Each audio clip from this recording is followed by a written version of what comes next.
Hi, everyone. Welcome to this Quick Start Basics for Network Marketers, Sunday night, 9 p.m. Eastern Time.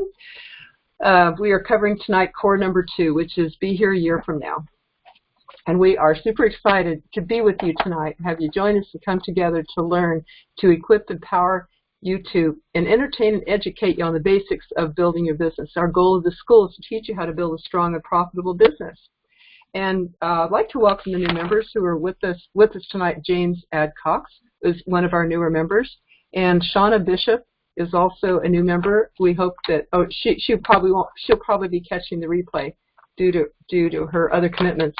But I want to welcome these people, and there's actually some more people ready to come on. So we welcome all the newbies, and we think you're going to love it. Before we get started, though, before we do any introductions, I want to let you know what's coming up.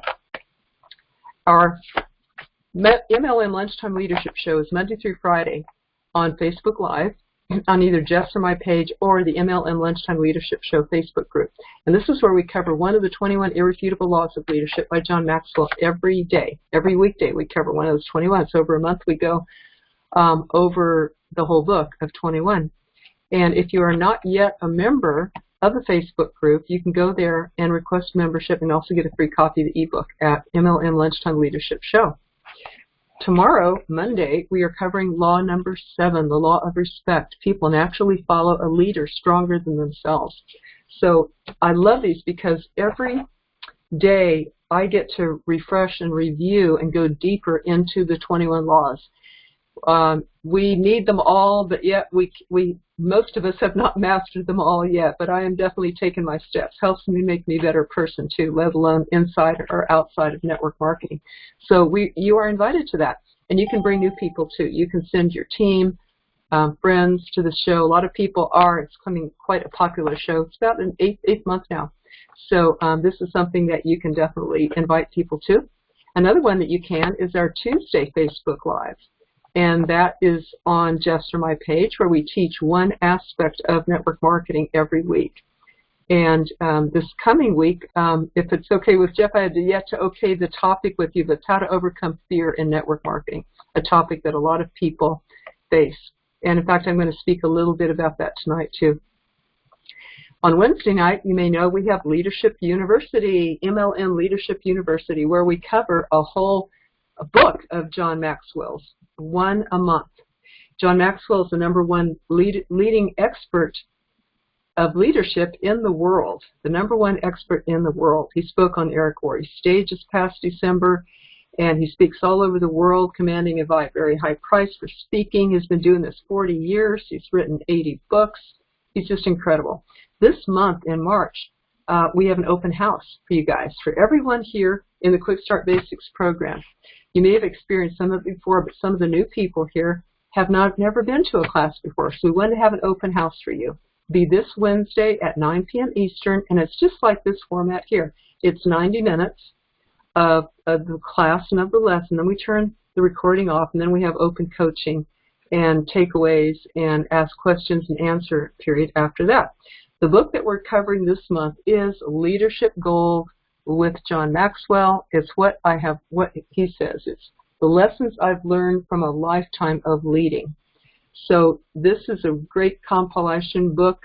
It has, I don't know, about a lot of chapters. What we're covering this Wednesday is chapters 7 through 12. And you don't have to have the book to pop into the class. You can just come as our guest and listen in if you wish, or maybe you already have the book and you want to review those chapters, then you're welcome to do that. So we are inviting everyone.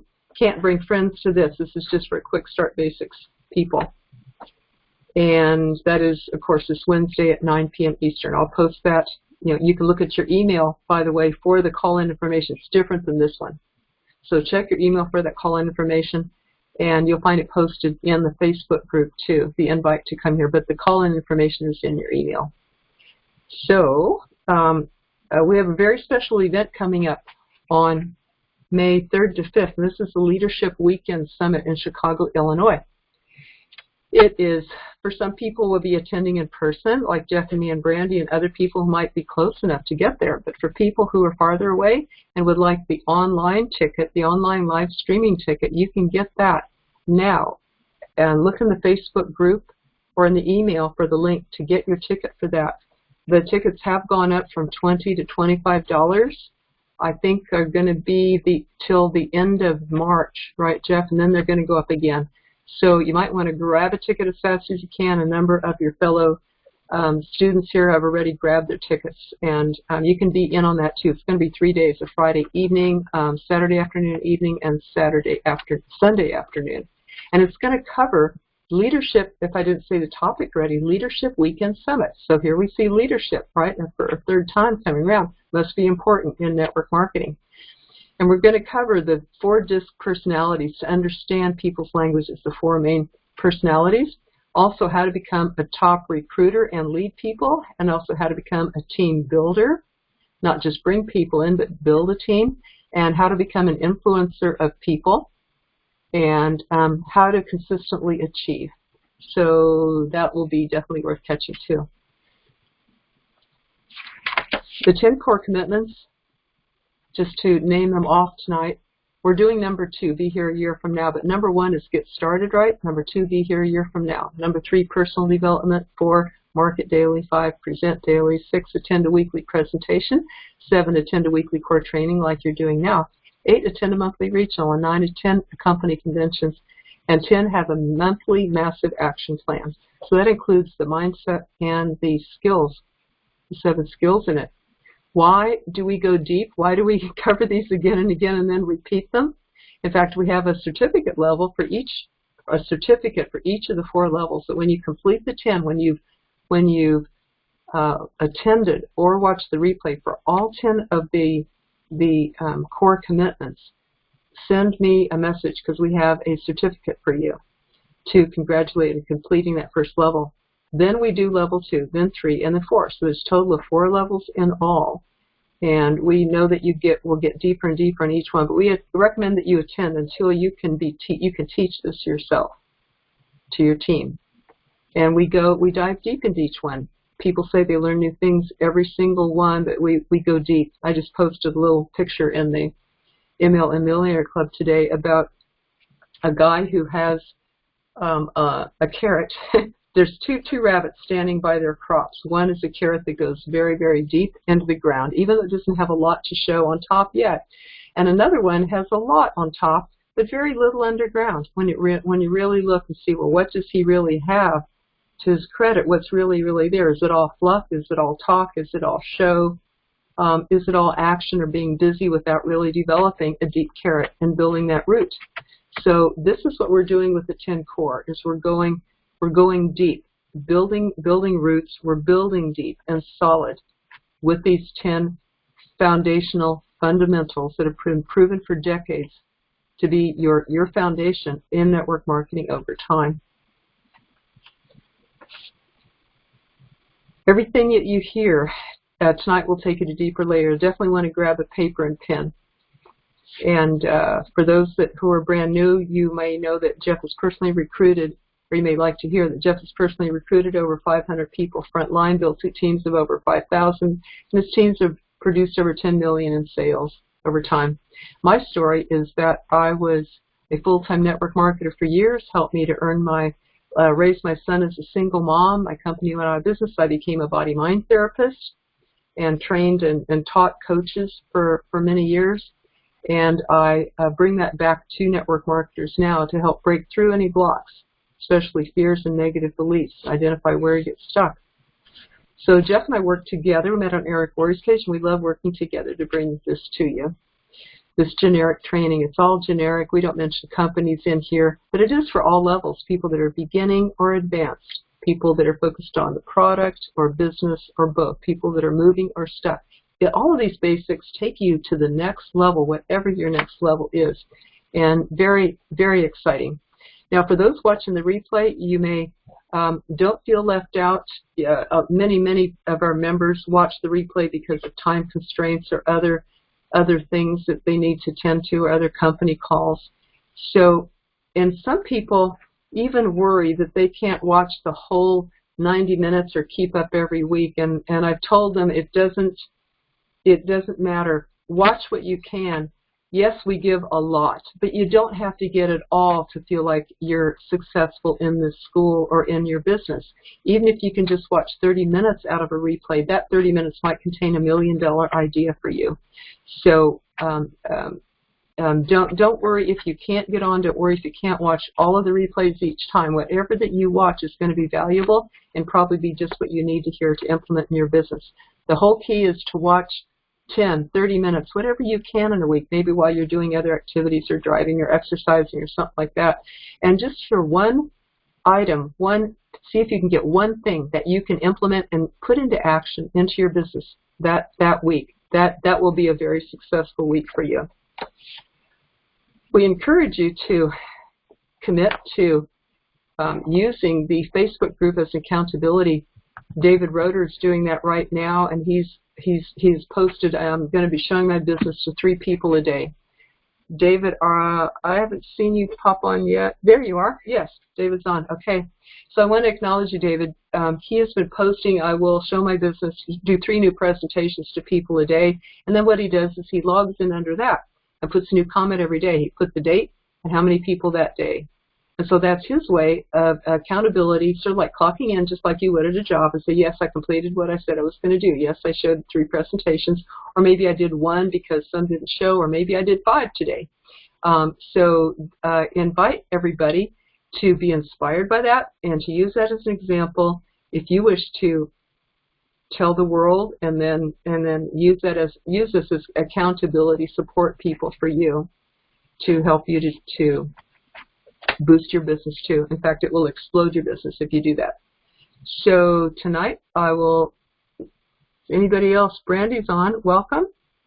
And David, I think I've welcomed everybody now, and I'll turn it over to you, Jeff. Okay, guys, so for this first part, what we're going to do is just roll through the 10 core real quick, just to give you just some highlights. At the end, what we always do is we basically take out one of these and focus on it. So tonight we're actually going to focus on specifically the second core, which is, be here a year from now, and it's more about commitment. We can't say the second core is commitment. The second core commitment is commitment. It just doesn't sound right. So we say, be here a year from now instead. So let me tell you where this came from, so that way you guys have an idea, because I know there's new people here, and sometimes there's new people watching, and they're like, what is this all about? Why do I need to learn these 10 core? What does this have to do with anything?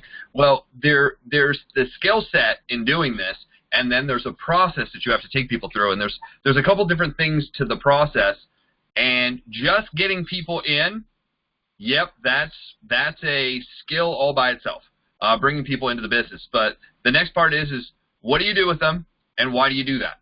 What do you do with them, and why do you do that? Well, I just want them to buy. Yes, but then you want them to buy, but you also want them to build, and that's a different philosophy. A different philosophy, and then, you'd like them to market some product on the side too. So there's all these things that have to happen and you want them to do. There has to be an overall philosophy to building. So what the 10 core is an overall philosophy to building. So I don't talk a lot about retailing. I don't talk a lot about selling the product. Not that you can't sell the product. Obviously, we want to buy some product. That's what this is all about. But the whole process that I heard, many years ago is get a lot of people to do a little bit over a long enough period of time. So what do you need to make great money in this business? You need to get a lot of people to do a little bit over a long enough period of time. So there has to be a process you're taking people through and reasoning behind taking them through. So I was taught by three different mentors kind of brought this information to me. I have more mentors than 3. And the reason I have more mentors than 3, there's more than 3 areas of life that I would like to improve on. But specifically, these 3 mentors were network marketing people. The first mentor actually came from the largest company in history to date. They've done more money. They've created more money. They've created more millionaires than any company has in the history of the industry, which is kind of cool. And the one gentleman that I learned from, and I learned specifically getting started right in that process, I learned from just passed away. at the age of, I believe he was just about 80, maybe he was 79. He just passed away like within the last 90 days. And give you an idea of finances, this gentleman had been making multiple millions of dollars a year from like early 80s, like 80 on till even now. He still earns. He's still listed as one of the top earners of all time. But he's also the top cumulative earner of all time. Of all time. So his income, write this number down, $450 million in climbing. 450. Guys, just to give you an idea, I have been to companies that have been, and specifically I was at a company who's been around for 46 years, and their whole company didn't do that volume last year. The entire company didn't do that much in sales. This guy has made that much money, or he made up until the time he passed, and now his wife makes it. $450 million in climbing. Every year it gets more, and his organization will live on without him. Awesome. That was one of the guys. So he's built legs of more than 1 million people. Legs. Individual organizations of more than 1 million people. So obviously he has more than 1 million people on his team. So that's one gentleman. Another gentleman that I learned this from was a gentleman that also built an organization. He's built multiple in multiple companies, is a current company owner, and has built these organizations plus $1 billion in sales. But he also has built organizations of over 1 million people.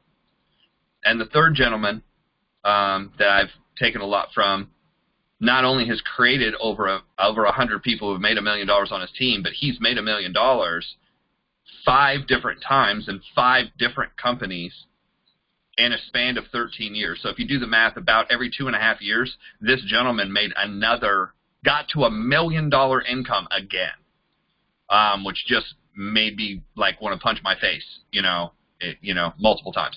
I just, because I don't know about you, but I was like struggling to get people in. This guy's making $1 million in the time I'm figuring things out.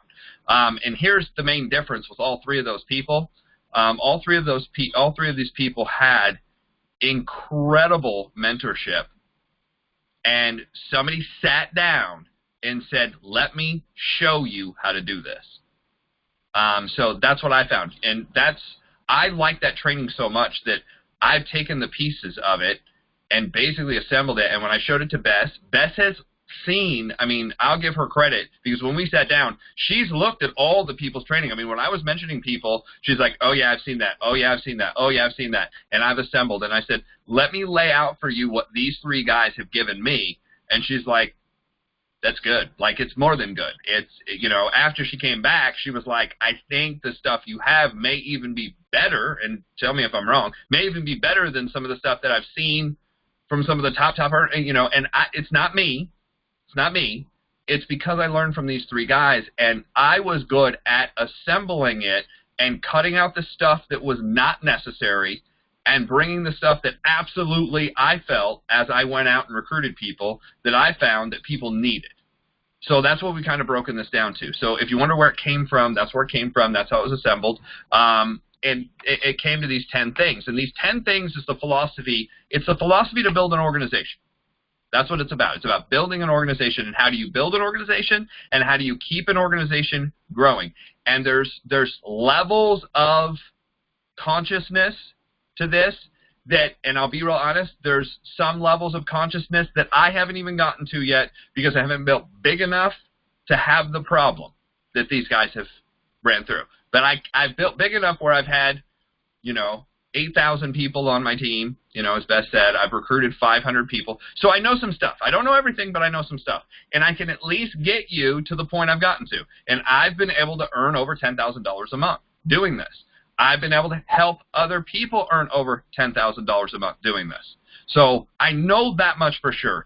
And what I found is if you can get that far, you will then need another mentor.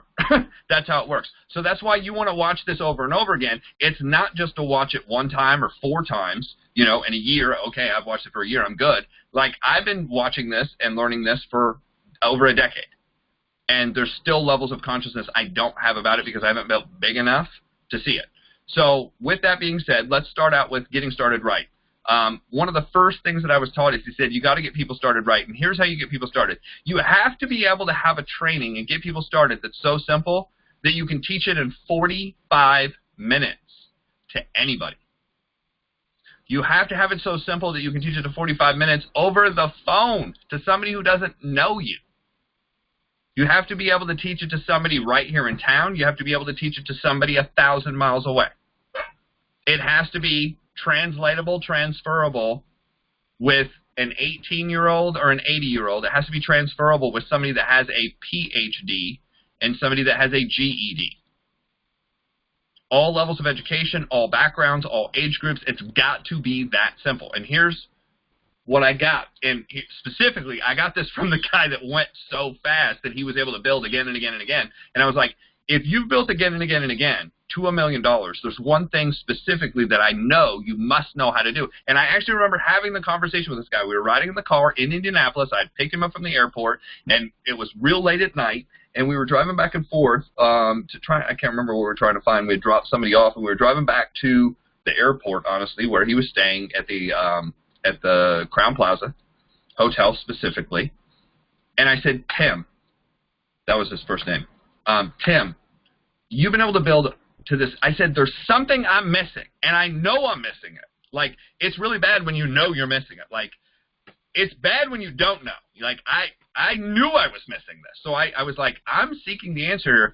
And I'm like, I've recruited all these people. He's like, how many people have you recruited? I was like, I don't know, 73, 74 at this specific company. He's like, you've recruited 74 people already? I'm like, yeah. And I was like, the problem I'm having is getting them going. He goes, wait a minute. You can recruit that many people, but you can't turn around and get them to do it? He's like, that doesn't make any sense. I'm like, well, thank you. I'm having the same issue comprehending it myself. Tell me the secret. Like, what do I not know? What am I not doing? He goes, well, maybe it's not what you don't know. You probably know it. You've learned so much that you can't sift through all of it. And I was like, okay, well, I said, well, he's like, what do you do when you get somebody started? I said, well, I get out this getting started right thing, and I have people make this list of over 100 people. He's like, done. He's like, no, I know your problem.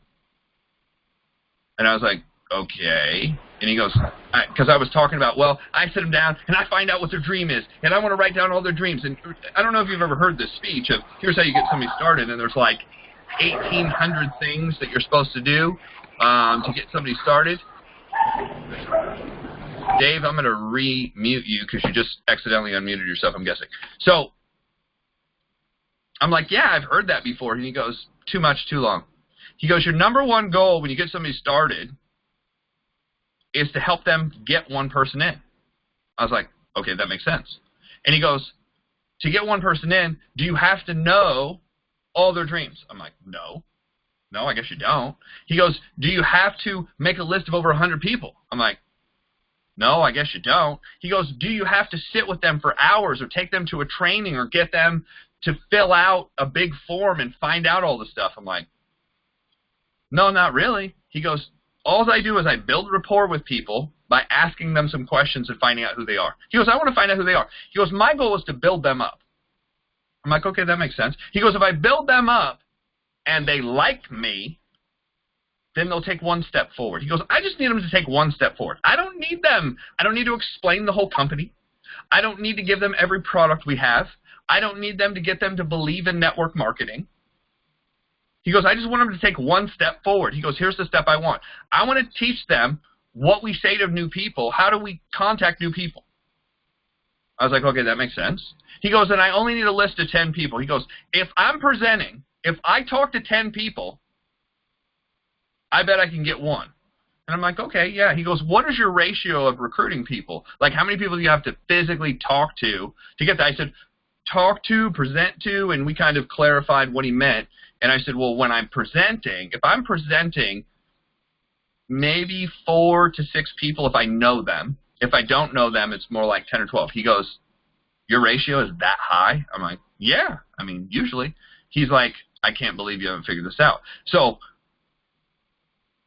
he's like, I'm going to build rapport with them. I'm going to get a list of 10 people. I'm going to show them how to contact, and I'm going to do the presentation for them. He goes, you know how to present, right? I'm like, yeah. He goes, who's better at presenting, the new person or you? I'm like, well, obviously, I've done it for longer. He goes, but why would people rather hear it from you than from them initially. I'm like, well, they're new. They don't know anything. And he goes, even more important. I said, well, you know, I'm just kind of searching for an answer. And he goes, because you have proof that you've gotten paid and they don't have proof that they've gotten paid. I'm like, okay, that makes a lot of sense. Yeah. He goes, some people will like the product. Some people will like the company. Some people will like the person. Some people will like the comp plan. And some people will like just the fact that it's something different. Do you realize people get in for all those different reasons? Because personality-wise, people get in for different reasons. Some people do get in just for the product, and they sign up. Some people get in just for the person. They're like, I don't like the company. I don't like the industry. I don't like anything about this. But I like Steve, and I've known Steve forever, so that's why I'm going to get it. That's the only reason. Now, if you're Steve, I mean, do you care what reason they get in for? I don't. I mean, as long as they get in. Some people are like, they have to love the company, they have to love the product, they have to love the company. No, they don't. They just have to sign up and pay the money. That's all they have to do. Some people are putting way too many restrictions and rules on who can sign up and why they should sign up. The only thing is if they want to. I was like, okay, that makes a lot more sense, Tim. I'm like, wow. I said, so he goes, now, if they make a list of 10 and I teach them how to contact people and I go out and present, I'll get them one person. He goes, what happens to somebody new's belief when they get one person? And I'm like, oh, my God, it goes to the roof. And I said, in most companies, they're also, he goes, in most companies, they're also probably getting a small check, right? I'm like, well, depending on the company, yes. He goes, all the companies that I've signed up in, if we recruit one person and they buy the product, whatever the product is, he goes, typically there's some kind of initial bonus, commission, volume, something. Not every company, but most of them. In some companies you need 2 people, but if you get one person, your belief at least goes significantly higher. I'm like, yes. He goes, if that happens, what do you think the likelihood of me asking them to come to an event is next? I was like, well, if you help them get somebody in, they'll probably listen to you and come to the event. He goes, then if they come to the event and they see everybody else that it's working for, what does their belief do? I said, the belief goes up. He goes, your whole job in this is just to increase people's belief. I was like, oh my gosh, that's so simple. Like, in my mind, I said that to myself. And I was like, I'm an idiot. Like, why didn't I've seen? He goes, have you seen it happen before? I'm like, absolutely. I saw somebody who was skeptical, who's like, this is stupid. It's not going to work. I hate it. But I trust my friend, and I'll get in. And then all of a sudden they get somebody, and they completely flip-flop from not liking this to, oh my gosh, this is going to work for me. And I'll also tell you this. The number one reason why people give you excuses, or there's 2 reasons why people give you excuses, first of all. The first reason is they don't like this, they don't like the industry, they don't like anything about it. They're negative by nature. They just hate everything. They're not going to succeed in life because everything they're negative about. They hate life. They hate their spouse. They hate their kids. They hate school. They hate teaching. They hate driving. Have you ever talked to somebody like this? No matter what you talk to them about, they hate it. That person. Network marketing, doesn't matter what company, doesn't matter what product, they just don't like anything, fine.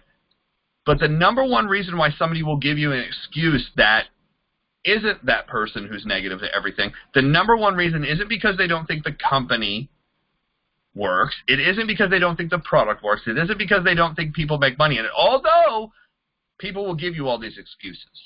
They will. They'll give you every single one of the excuses I just said. They're like, well, I don't think it's for me. Well, I don't think, these things work. I've never seen anybody, I've never seen anybody make money. I've never seen this. I've never seen all these reasons, right? But here's really what they're saying. The number one fear, and I learned this from, multiple psychology, and I've also learned this from the direct sales organization because they did a study of it. It's over 80% of people's excuses when it comes to, I can't do this, they're all revolve around, I don't think this will work for me. They just don't, they don't believe that they'll be able to recruit somebody. Therefore, it won't work for them.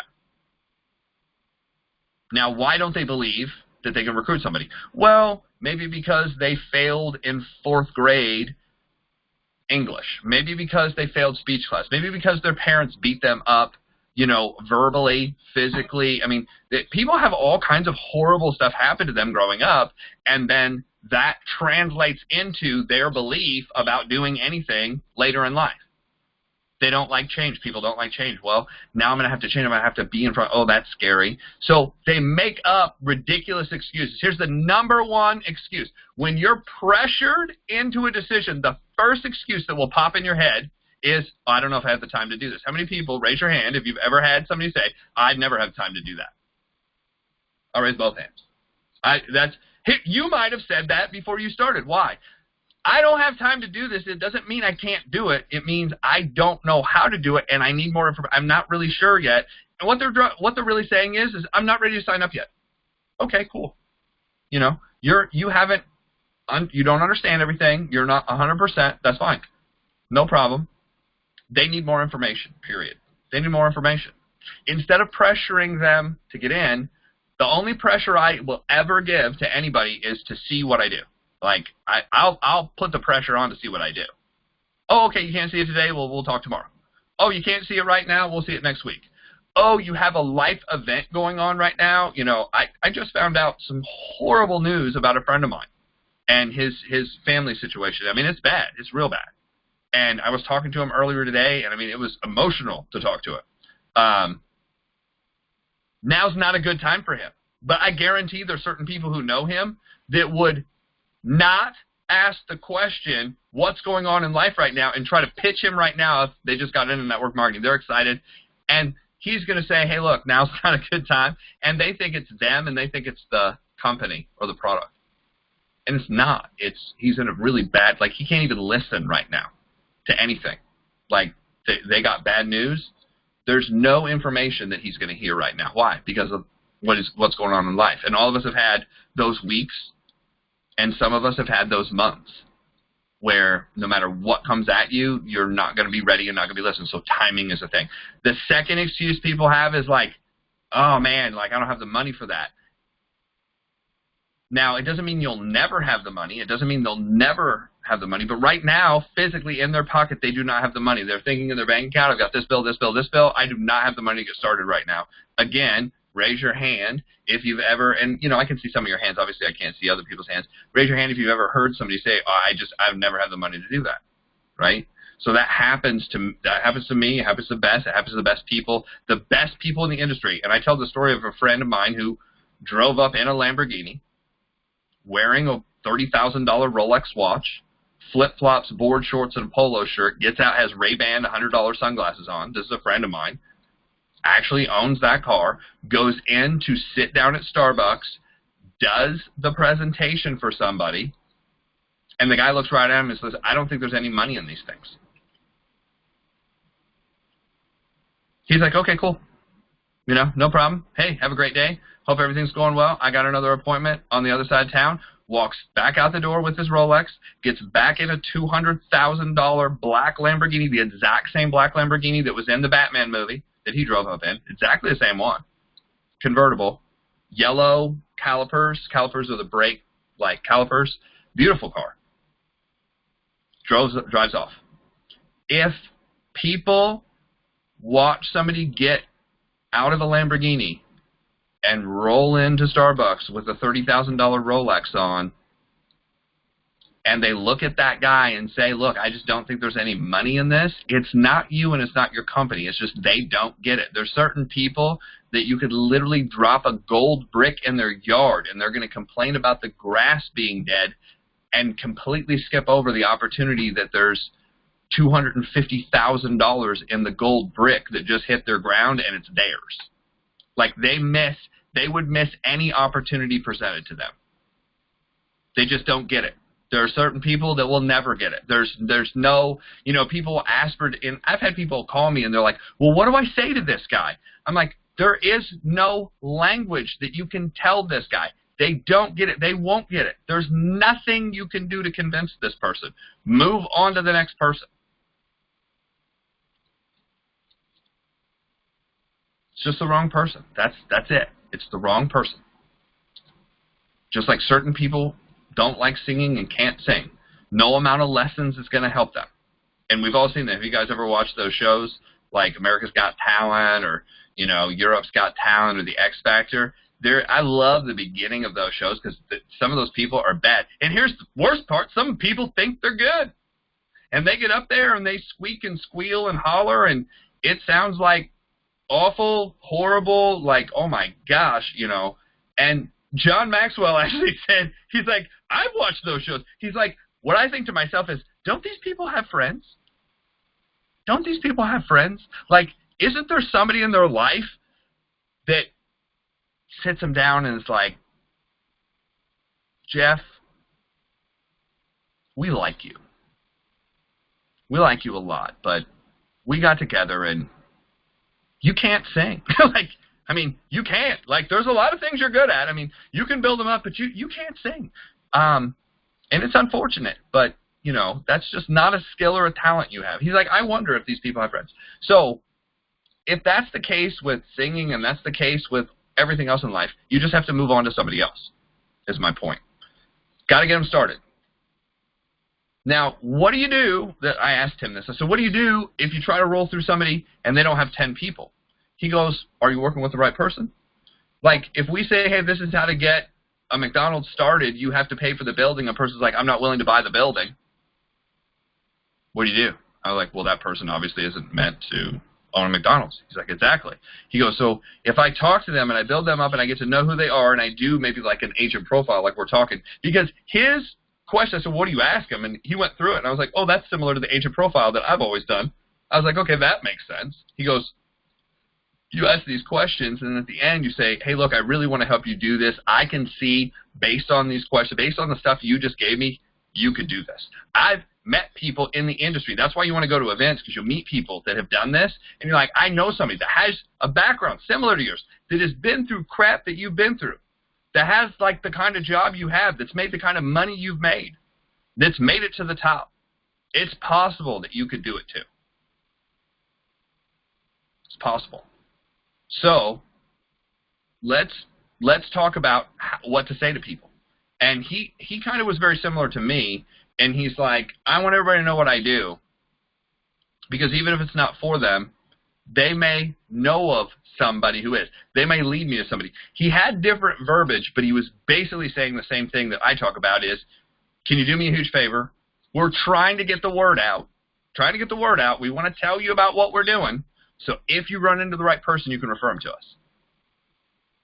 And I know when Bess heard that, and I explained that to her, I said, look, this is what we're going to teach people to say. This is why my contact works in every situation. I had to run it. I said, look, run this conversation in every way possible. 18, 80, male to male, female to female, female to male, male to female. Question mark to question mark, even if you don't know who they are. Every education background, every job situation. If you guys have known each other in the past at all, in any way, acquaintance, run it against and tell me what your thoughts are. And she's like, I mean, you can tell people, like, I haven't found where it doesn't work. Now, I still found people who are like, no, I can't listen right now. Like, we had a friend, he just texted somebody, and it's like, hey, can you do us a favor with this, that, and the other thing? The guy's like, yeah, I'm just driving home. Call me tomorrow. And then we tried him today, and he's like, I'm working on an emergency. There's a plumbing situation. He's a plumber. He's a contractor. He's like, one of our houses is flooded, and I'm over working on the flooding. He's not saying he won't listen. It's like, right now is not a good time to listen. Just like my friend who told me, you know, a family member's sick. Now's not a good time to listen. Not that he'll never listen, but right now is not good. But if you go through 10 people, what do you think the likelihood is? Likelihood's pretty good. You're going to be able to go through and roll through the details with 8 of them. And if it's 8 people that another person knows, and I say, do me a favor, I want to share with you what we're doing. So if you run into the right person, you can refer them to us. Are you free right now to talk? Yes. So I'm just going to use an example here. Dave Roeder's kind of in the middle here, so I'm going to use Dave as an example. Let's say Bess and I are working together. Bess says, I'm the upline in this case. Bess is the new person, and Bess likes, yeah, I've got a friend named Dave. You know, maybe he's interested. Hey, Dave, can you do us a favor? You know, and Dave's like, yeah. So what I'm going to do is I'm going to put the three of us on a text message. I'd have Bess put the three of us on a text message, and Bess would actually ask Dave the question, say, Dave, need a huge favor. Can you do me a huge favor? I want to get the word out. I just started working on something with a good friend of mine, Jeff. I wanted to introduce you to him. And, you know, so if you could run into the right person, and he's like, yeah, sure, what are you guys doing? I can text back, hey, Dave, what's going on? Nothing. Are you free to talk right now? Yes. I get on the phone. I ask Dave, how do you know Bess? That's the first question I would ask as an upline. And he's like, oh, well, we know each other through some training school. We knew each other from years back. Oh, okay, great. They know each other. Well, what do you do? I'm going to ask Dave, what do you do right now for work? And he's, you know, I just know Dave's situation. He's like, well, I do massage, and I live out. Have you been out there for a while? Yeah, great. I said, cool. I just need 10 minutes. I just want to run past with what we do. So I'm going to repeat basically the same thing that we asked. I just want to let you know what we're working on. So if you run into the right person, you can refer us. He's like, cool. What are you doing? I'm going to go through the 5 things. Well, you know, here's the company, half a dozen facts. Here's the need in the marketplace that we have, half a dozen facts. Here's the product itself, half a dozen facts. And through doing this, because I know what I'm doing, I'm the expert in this situation, he might say, oh my gosh, I could use that. Or, yeah, I understand. I have a friend who needed that. I will make a mental note of that. Now, because I'm a professional, I'm going to roll through the rest of the presentation. Here's what a new person does wrong.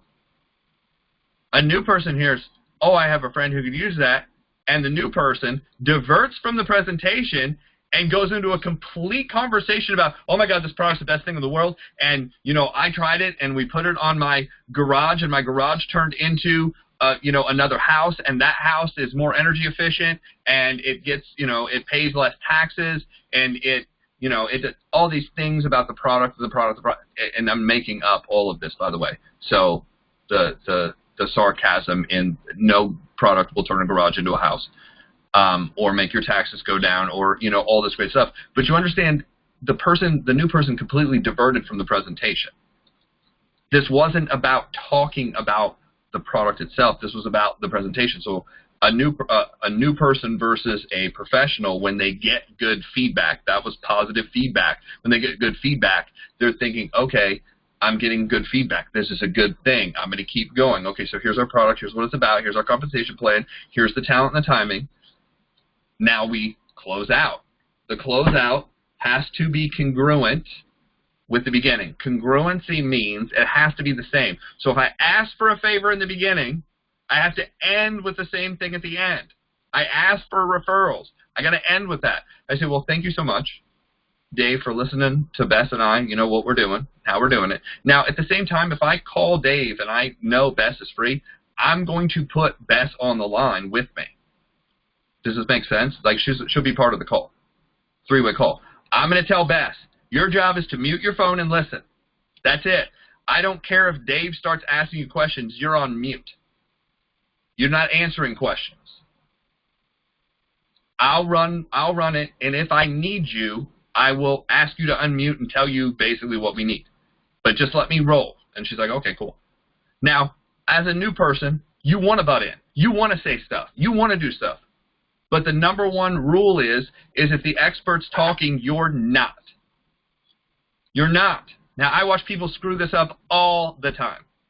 I get introduced. We used to do these in person, and for instance, I would take Bess and go meet Dave. Now, in this case, that wouldn't be possible because I'm in Indiana, she's in Kansas, and he's in California. But let's just say we all lived in town. I would be working with Bess at Starbucks, and we get a hold of Dave, and Dave's like, well, I'm right down the street, and we're like, cool, and Dave comes to Starbucks, and we're sitting there, and I'm going through the plan, and Bess is like, oh my gosh, and let me tell you this. And then, we get to the next line, oh my gosh, and let me tell you this.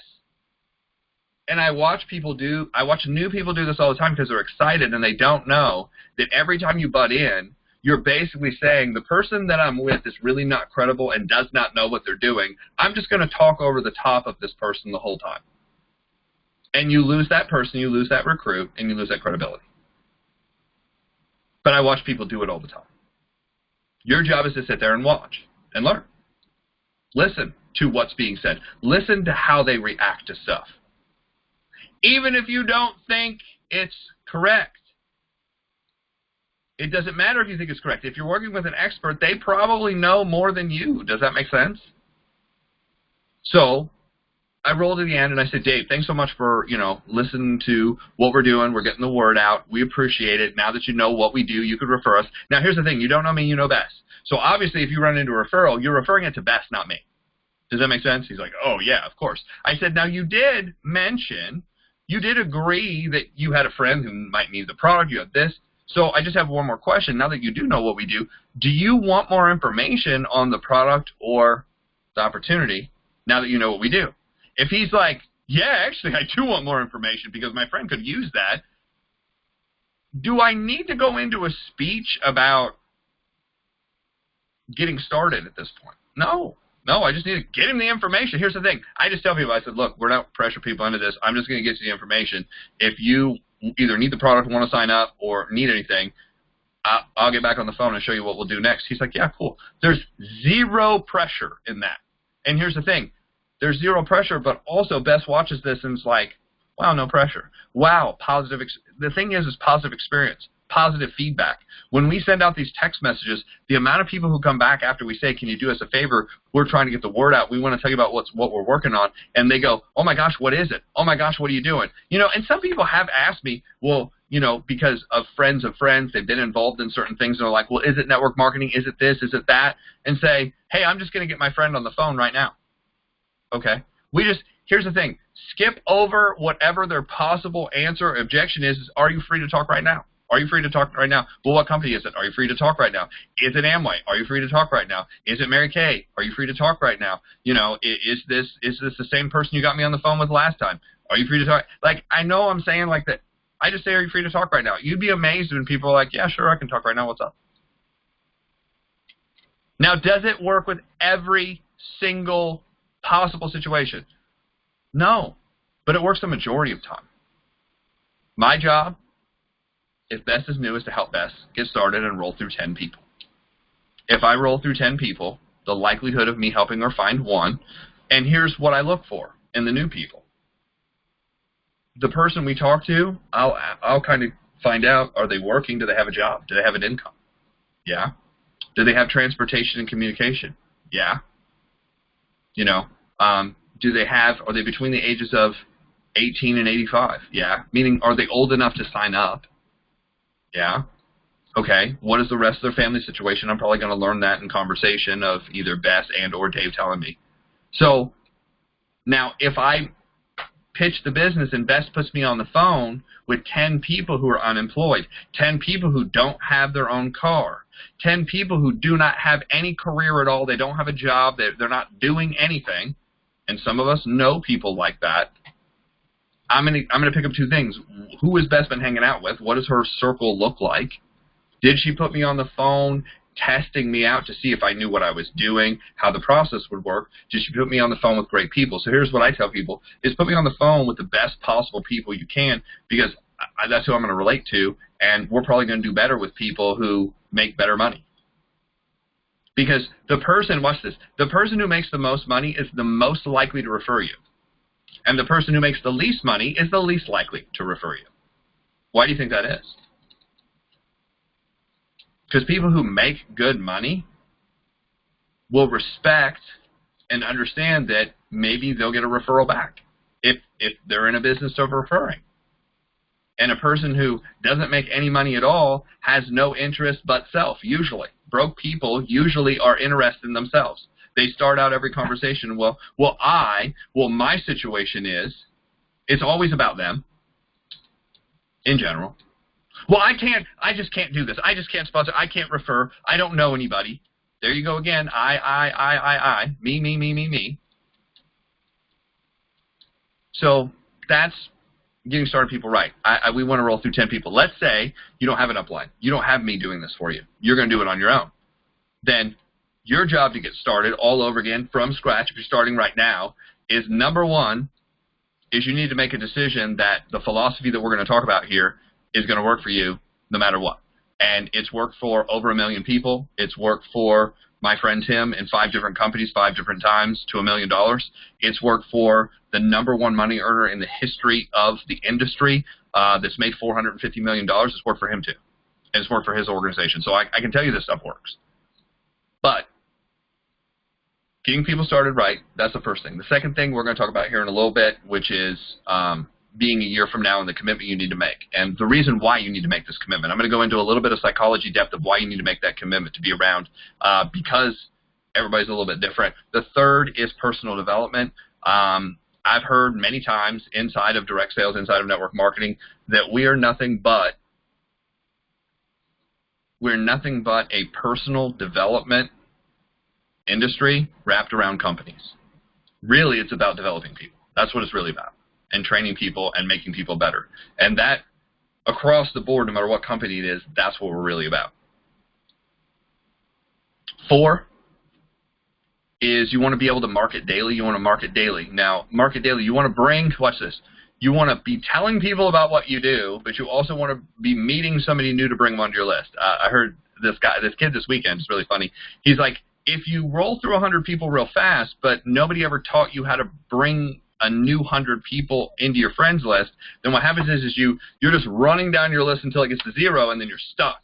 He goes, what you should have been doing is as you present to one person, you go meet somebody new. And as you present to another person, you meet somebody new. He goes, if that's the case and you started with 100, you'll never run out of 100. I was like, well, that makes sense. Well, where do I meet people at? Facebook, Instagram. Most people's greatest challenge is that they like their routine and they go to the same places every day. They go to the same places every day, head down, they order their food, head down. Now, head down. Why is their head down? Because they're like this in their phone. They're not actually talking to anybody. They're not actually interacting with anybody. They're in the presence of people, but they skip the fact that they are people.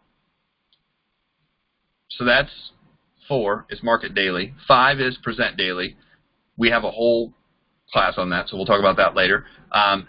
6, attend a weekly open house. You want to attend a weekly open house for your business. 7, you want to attend a weekly training. Weekly open house, weekly training. Every week. You're on the weekly training, so you understand what that is. The reason you want to be on the weekly training, we're going to hit that hard in the second half. 8, attend a regional event once a month. I just went to one over the weekend. It was on a Saturday. Sometimes they're in the morning, sometimes they're in the afternoon. I would specify, if you can, if you ever get to the point where you run these, you want to do it late afternoon, early evening, not first thing in the morning like we did. But it's funny. I had told this couple that was one of the couples that was running the event, funny enough, 10 years ago, I said, you guys need to run your events in the evening. Corporate just did this whole overview of what they're doing. And he's like, you're not going to believe this. They're going to change all the meetings to late afternoon and evening, just like you told me 10 years ago. I was like, amazing. It only took them 10 years to figure it out. Awesome. But I'm happy for him because I don't have to get up early now. And you're not competing against soccer. You're not competing against gymnastics. You're not competing against the one day that families get up and have breakfast and watch TV and interact. You're not competing against that now. You know what you're competing against? Date night. So now the business becomes date night. And they're like, yeah, that totally makes, now I get the analogy. So a regional. 9 is attend all conventions. You want to be first. You want to buy your ticket. You want to be there because it's very hard to convince other people to go anywhere that you're not going. Do not be a travel agent. Be a travel guide. Travel agents send people to places they've never been. Travel guides go with people. They go first. And then last is the map, the massive action plan. What you want to do is you want to look at this stuff that we just went over and say, what goals, what activity goals can I set? How many people am I going to go present to, for instance? The fifth core, I'll be real honest, in my history in the business, the reason I've recruited so many people, the one thing that I really focused on, got good at, hammered, tracked, pushed people to do, and I say push people to do, when people came to me with, I can't do this, and I can't do that, and I can't do this, I said, go present to 15 people, and then come back and talk to me. If you can't figure out a way to present to 15 people, then there's one of two problems. You don't have the presentation, and or you can't figure out how to get in front of people. If we can fix both of those things, you can succeed at this, because everything else will follow you presenting to people. Everything.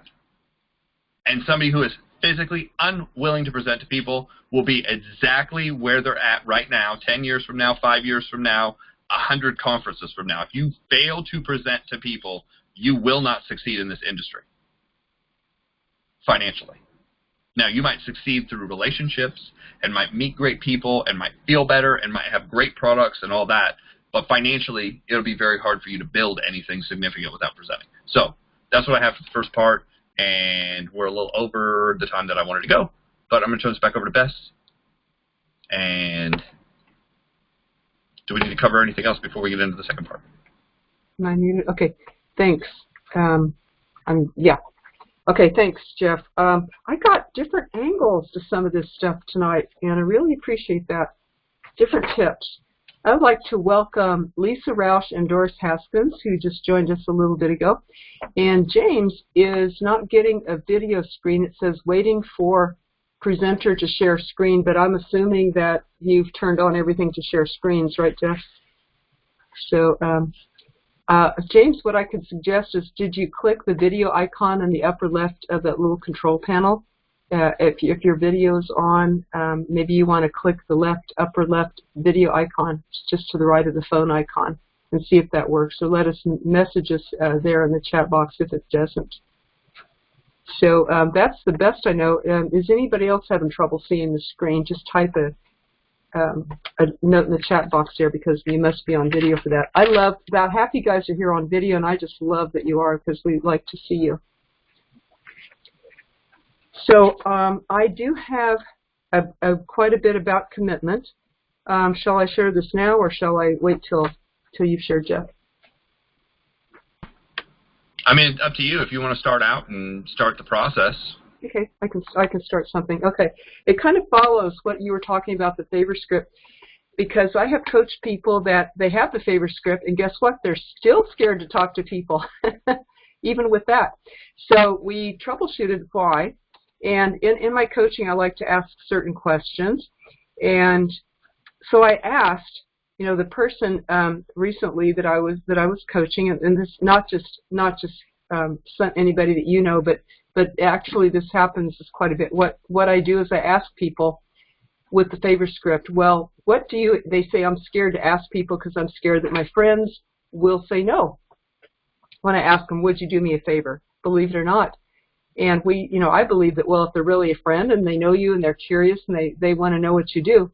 But sometimes people will say, I'm just scared my friends will not want to do me a favor, or that I'm interrupting them, or that I'm intruding, or something like that, or asking them an extra job to do, or something like that. And I said, well, then I say to them, the people that I coach, I say, well, if it was you on the other end, if you heard the favor script, if somebody said to you, hi, how are you doing? Want to ask you a big favor. Wonder if I can let you know what I do in case you run across the right person, you could refer them to me.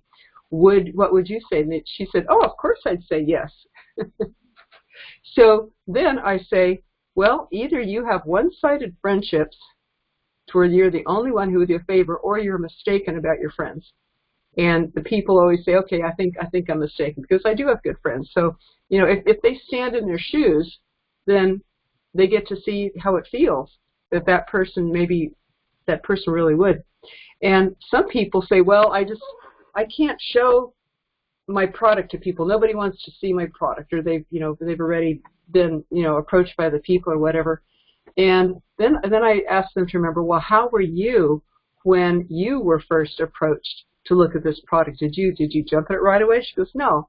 Then the people say, no, I was, I didn't want to take time to look at it either, but eventually I did. Now I'm really, really glad that I did, and I tried it out. I really like how I feel, but I can't get other people to look at it.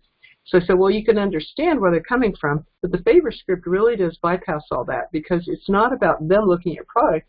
It's about them listening to your 10-minute presentation, and whoever does the most presentations wins. So they listen to the presentation, and nearly, I mean, very many people, when you ask, well, on a scale of 1 to 10, where are you? 1 might be that you refer somebody, and 10 that you're interested yourself, where are you? And very many people find that when they do that 10-minute presentation, ask those questions, that people are interested.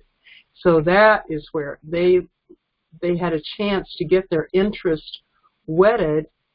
Now they have a reason to look at your product or your service.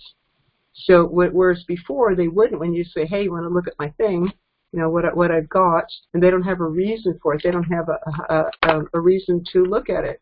Now it's to do you a favor, and they might be interested themselves, and now they know a little bit more about it because you talked about the need, the product, the comp plan, the timing, and the company. So they're more likely to look at it now. So we have the favor script to bypass that objection of nobody will look at my product. I just love how that works. It's so smooth. It goes in the back door and opens people's mind when normally they would look at it. Now I consider this core number 2 commitment as well. That's how I would nickname it. And I think that discouragement is the greatest enemy of network marketers. It's not what we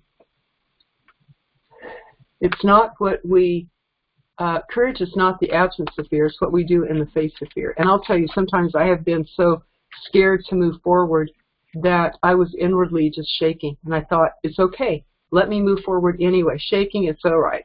You know, just let me walk forward and take the steps. And when we do, when we can become immune to discouragement, then the no's don't matter. People that aren't ready, that aren't at a 10, they don't matter.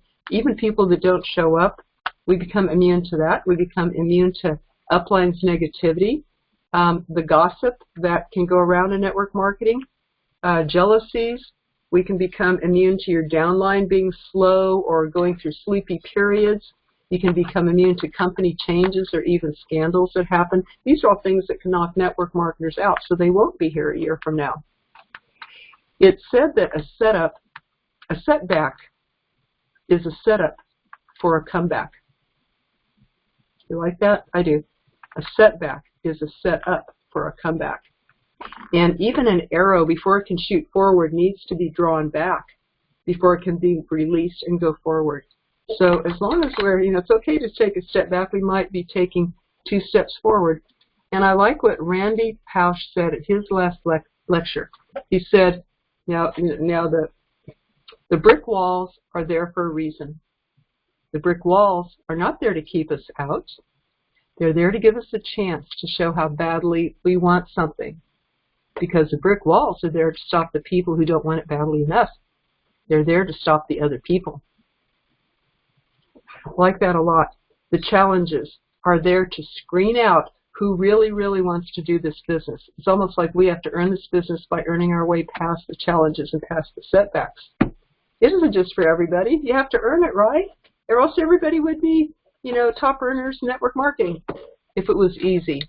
But the challenges are what screen out the people to test. Do you really want this badly enough? And what are you willing to do to get to it? If we were just handed it, we wouldn't value it, right? We have to earn it. And then you value it. Then it means something to you because something is as valuable as what you paid for it. And if you paid patience and commitment and being here a year from now and getting back on the horse and strengthening yourself each time. And when we realize that all challenges strengthen us, they're all for growth. If that's true, then why would we ever avoid them? Why would we ever worry about them? The question to ask is, what do I gain what do I gain if I meet this challenge? And what do I gain if I walk away from it? Powerful. And I'll share a little bit more later, but come back to Jeff to talk more about core number 2. Okay, can you hear me? Awesome, awesome. So guys, here's the simple part of this, or at least to make it more simple, of why you want to be here a year from now.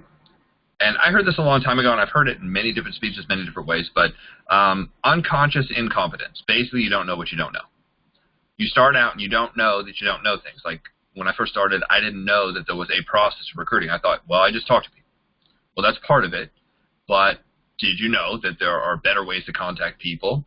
I was like, I didn't know that. I just thought you were just supposed to say whatever it took to get in front of people. So that's what I was doing. But eventually I found that there were better ways and there were more professional ways, and then there was like a system of saying things to talk to people that produce the best result. I was like, well, that makes sense. So I went from unconscious incompetence to conscious incompetence. I realized there were certain things that weren't working, and I still didn't know what they were.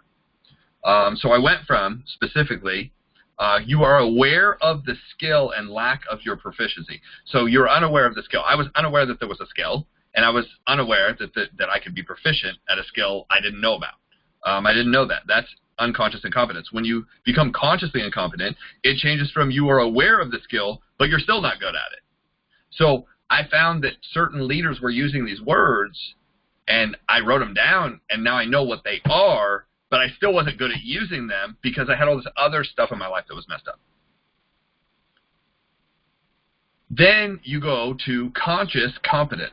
Conscious competence is, you're able to use the skill, but with effort. Like you're still working on it, working it out, thinking about it. Like I still had to go back. For a long time, I still had to go back and look at the words I was supposed to use and be like, I would literally look at the words, go out, contact somebody, get halfway through, and think in my head, Jeff, you're an idiot. You're stupid.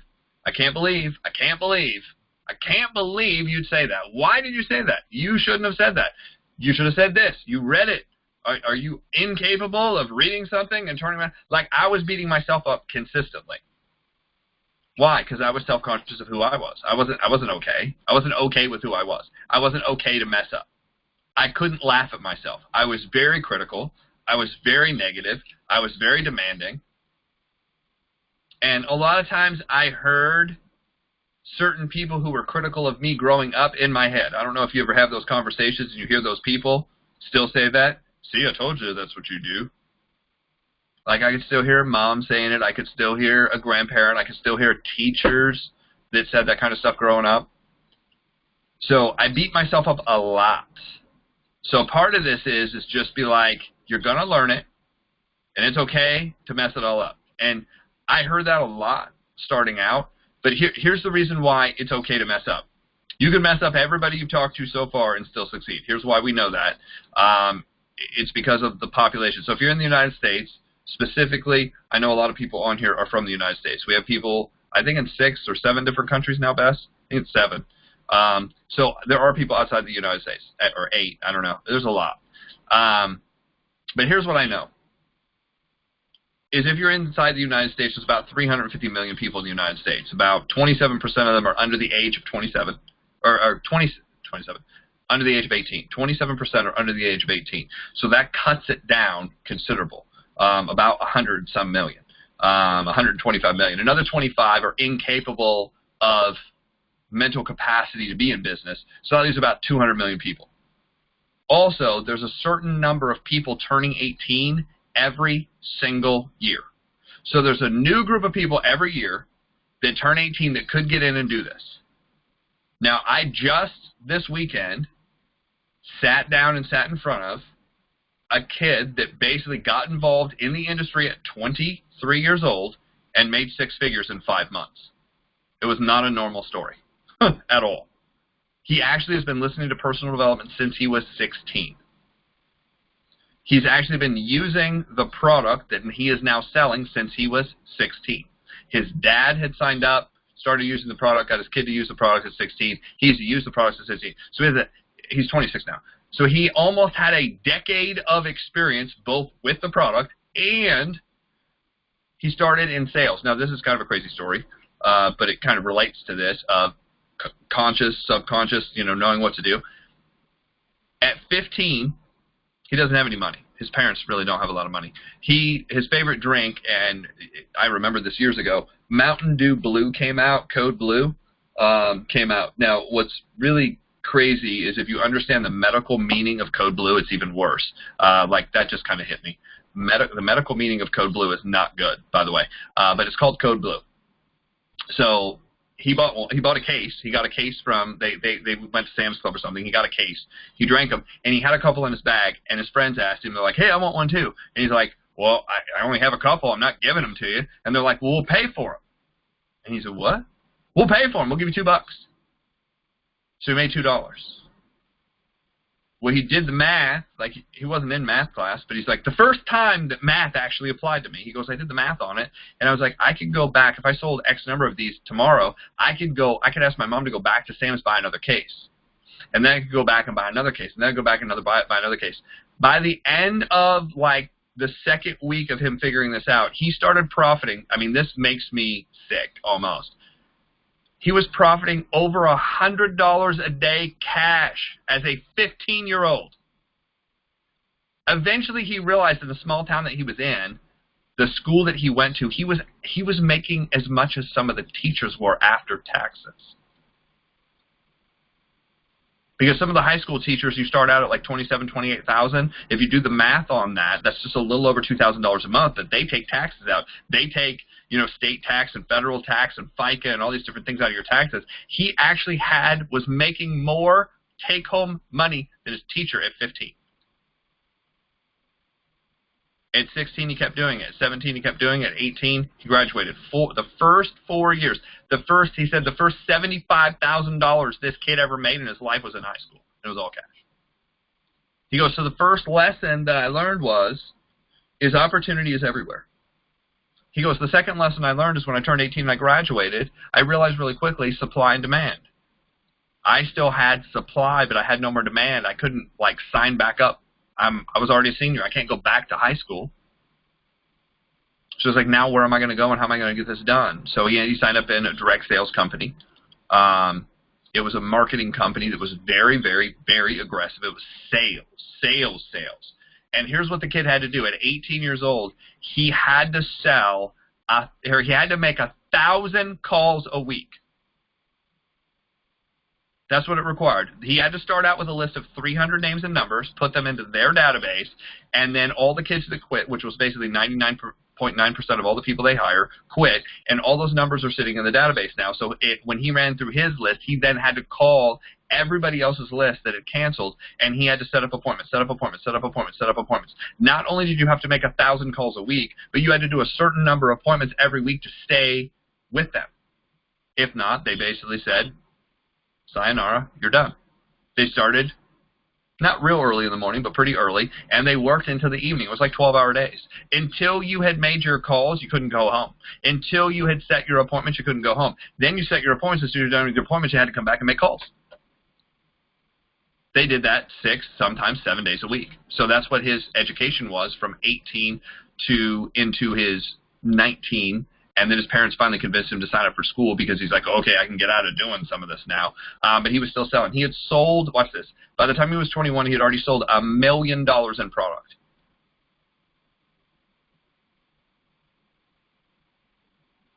So he had experience that 99.9% of us don't have by the age of 21.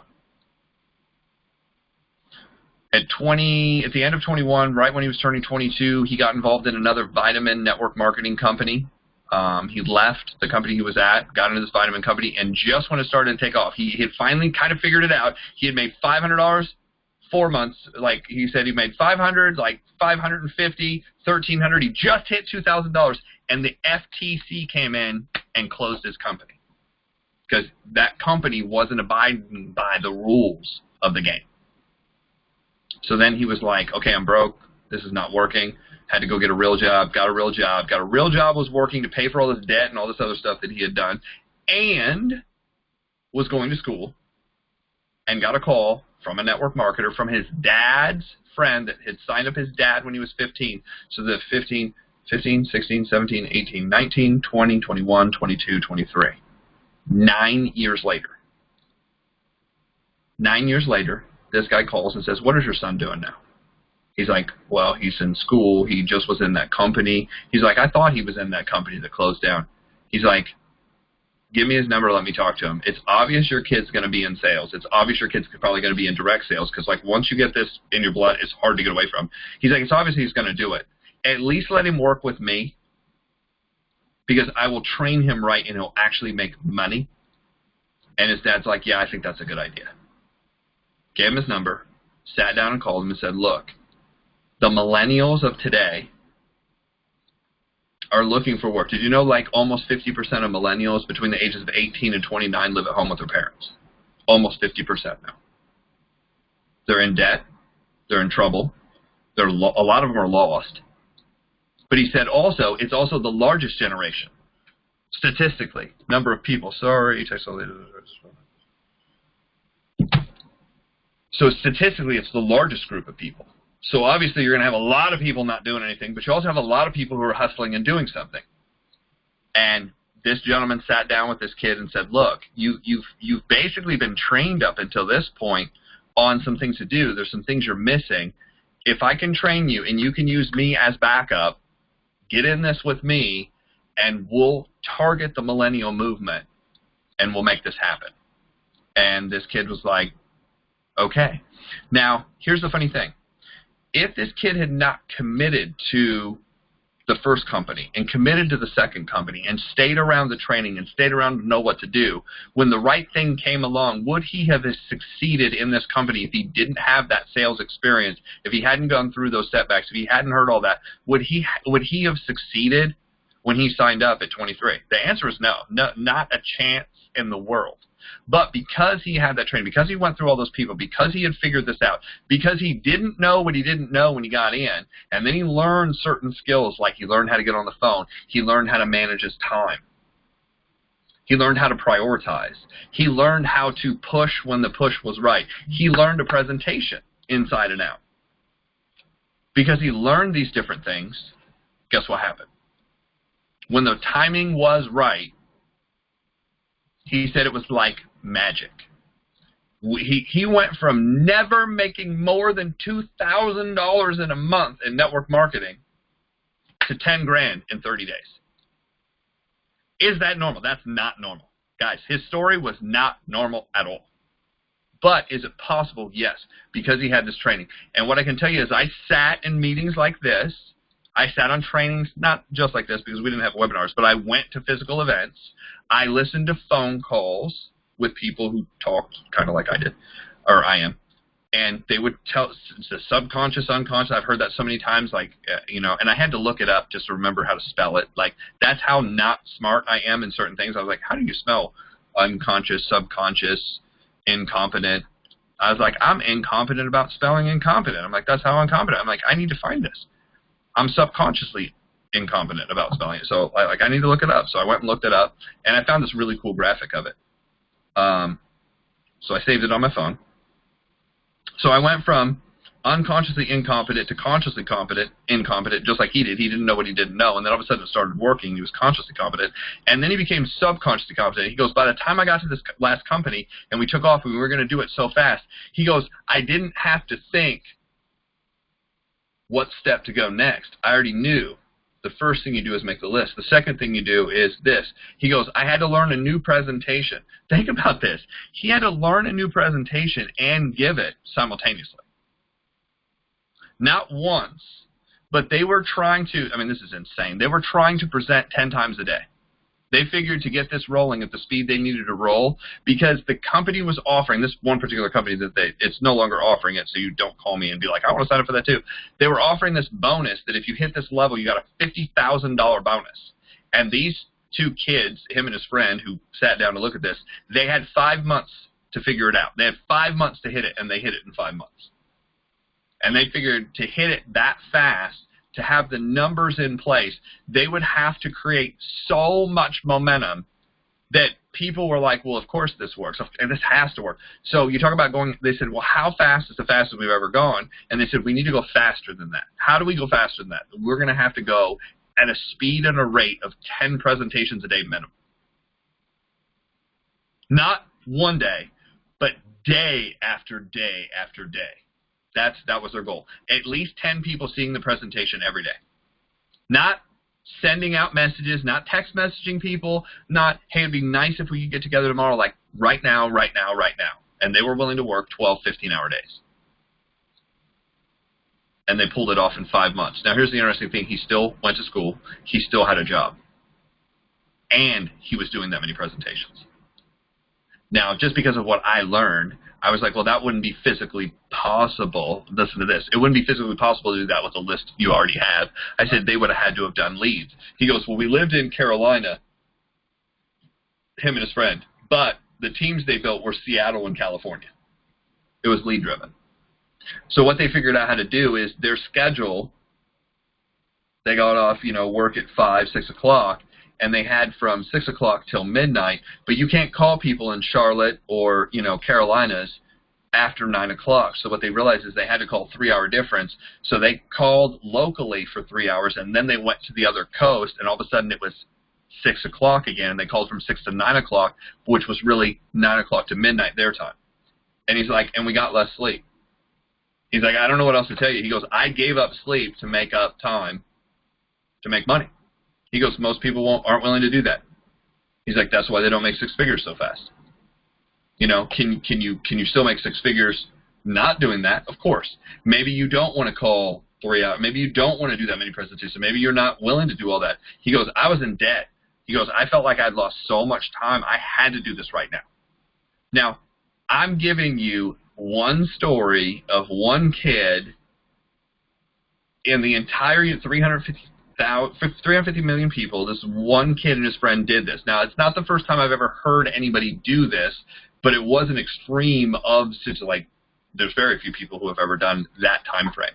They got it done. They got a $50,000 bonus, and they split the $50,000 they had made total between the 5 months. And he's like, here's the thing. He goes, everybody here probably wishes that we took a trip or we bought a car or we were able to get a house. He goes, the only thing we were able to do was get completely out of debt. He goes, we just got to zero, guys. That's it. He goes, but here's the benefit of getting to zero. He goes, we got to zero, and because the team was moving so fast, he goes, I actually was able to leave work and become a full-time network marketer, and my parents actually agreed with me. Before that, they were completely against it. He's like, honestly, I'm already failing 3 classes. I'm behind anyway. I'm not going to finish school regardless at this point now that I now know I can make $10,000 a month. So the parents agreed and said, look, if you're going to do this at a professional level as best you can. Now, that's an extreme. But my point is you have to stick around long enough to make something happen like that. Think about the guy who sponsored this kid who did this fast. He waited 9 years. Now, I'm not saying wait 9 years, because the guy who sponsored him is I don't think he's a $500,000 earner. I think he's like somewhere in the mid 300 to 400s. In fact, I know that because he made 250. Yeah, so he's in the mid 300 to 400s. And this kid comes on and blows it up on his team. So he had already been successful when he found this kid and had the ability to lead him and had the ability to tell him this is what you're going to have to do to get there. Instruction. So that training, that knowledge is only going to come with somebody who's stuck around long enough. Not just around, think about it, not just around one company, but around the industry long enough. Because this kid bounced a couple times trying to find his thing. And it was right place, right time for him. Now, here's what's really funny. I asked him after the fact. I was like, didn't you know about this opportunity? Like, if you bought the product when you were 16 or got the product when you were 16 when your dad got it, and you had been messing with it, didn't you know? He goes, oh, yeah, they took me to a presentation when I was 18. And I said, oh, that's stupid. This other company's willing to hire me and train me and do all this other stuff. He goes, I just wasn't interested at that time. So not only did he have to go through this other stuff, he saw the presentation of it and decided not to do it. And now all of a sudden, the second time he sees it, a couple years later, he's like, I'm ready. You have to stick around. You have to. You can't make it otherwise. It's not a 3-month thing or a 6-month thing. It's a long-term thing. So that's one of the things that I've always been able to pick out right away when I'm talking to somebody. I'm like, what is their mentality? Is your mentality a long-term thing or a short-term thing? I can hear right away in people's voices. For instance, one of the questions that was asked of this kid is she's like, well, you're going to speak tomorrow. So we met this kid on Friday, and he told us his story. And I had this list of questions that I wanted to ask. One of the new people in the front row is like, well, obviously I'm not from town, so what can I do from now till tomorrow to get people in front of you. And he's like, your approach really shouldn't be what you can do from now till tomorrow. That's really short term. You should think long term. And I looked at all my questions, and all my questions were long term questions. And I was like, that's the difference from sticking around a while, is even knowing what to ask that's the most helpful. You have to just be around to know that. So that's what I have, guys, for, you know, stick and stay. Stick and stay. It doesn't mean you're going to get paid today, and it's all going to click today, but you have to be around long enough for all this stuff to finally line up where you're like, I get it. I'm telling you, the light bulb, if you stick around long enough, the light bulb will come on. And the light bulb will come on for one of two reasons. Either the light bulb is going to come on because you get inspired and you hear the right words and you're like, yes, I got it. Or you're going to get so mad that you see a kid like this do this and you get so upset with yourself that you're finally, that will be the trigger that will click you over and be like, I'm going to change now. Like, I've wanted to change. I've thought about changing. I've told other people that I'm going to change. I've told other people I'm going to do this. But now it's absolutely, I'm going to go do this. So I'm going to send this back over to Bess to wrap it up. What a heck of a powerful story to demonstrate this one. Thanks, Jeff. That's just awesome. So sticking around until you can reap the harvest of what you plant. Because sometimes those seeds are going to be 1 year, 5, 10, 15, 20 years reaping down the road. Because the people that you talk to might not be hungry. They might not be at high noon. They might be at 3 o'clock, 6 o'clock, 9 o'clock, but maybe they're not going to be at high noon until something in their life makes them hungry or ready or open or needing the product or the opportunity at that point. So the longer that you stay around, the easier on you, and the more that you get to reap the reward than if you just cut it short and go. Now, Eric Worre had to rebuild 8 times from the ground, and he did it again and again and again. So what's going to knock you out of the game? You know, would it be I've tried it a few times and it was hard, or I didn't get it, or you know, maybe I turn people off. Maybe they just don't like my personality. Am I going to work on my personality, or am I going to let that stop me and say, well, that was a dumb business anyway, or network marketing doesn't work, or this company doesn't work, or you know, all those people that are millionaires, they must be faking it. I don't know. How are you going to discount it? What's going to knock you out? Remember, you ask, what do I gain if I meet this challenge, and what do I gain if I walk away from it? Even if you don't make a lot of money or success in network marketing, you're going to gain as a person if you meet the challenge and you grow as a person. And really, that's what this whole game is really about anyway, you guys. The game of life and success and relationships and marriage and health. And anyway, it's what we learn on the way to and through all of these things is who we become as a person. So the $1 million, as Jim Rohn, I think, said it, that might be the worm on the hook, but the real reward is not the $1 million, it's who we become on the way to getting there. And talking about millennials and talking about past lives, past programs that we have that we internalize usually from our parents or other people that have influenced us. Have a story about a millennial, Jacob Burkowski. He started his network marketing business at age 21. I believe age 21, no, 18, when he started his business in school, and all of his classmates laughed at him and said, this is pretty dumb. You know, we're out partying, you're building this business. But he built his business. 3 years later, he came to me as a coaching client saying, I just want to break through into 6 figures because I keep running up against the ceiling and I really want to break through. We found a bunch of mindset blocks. We worked on those real intensely for about a month or 2. And he had done a lot of personal growth work anyway, but we really dug in. We really dived in and hit it hard for a couple of months. So we worked on the personal growth. Plus, we upgraded all his skills. So now he's ready to do a 60-day challenge. And he jumped not 1 rank, but 2 ranks at that time. And he told me the story. You know, this is a young person at age, 21 doing this. And he told me, and he's gone on since then, that was about 3 years ago, and he just got married.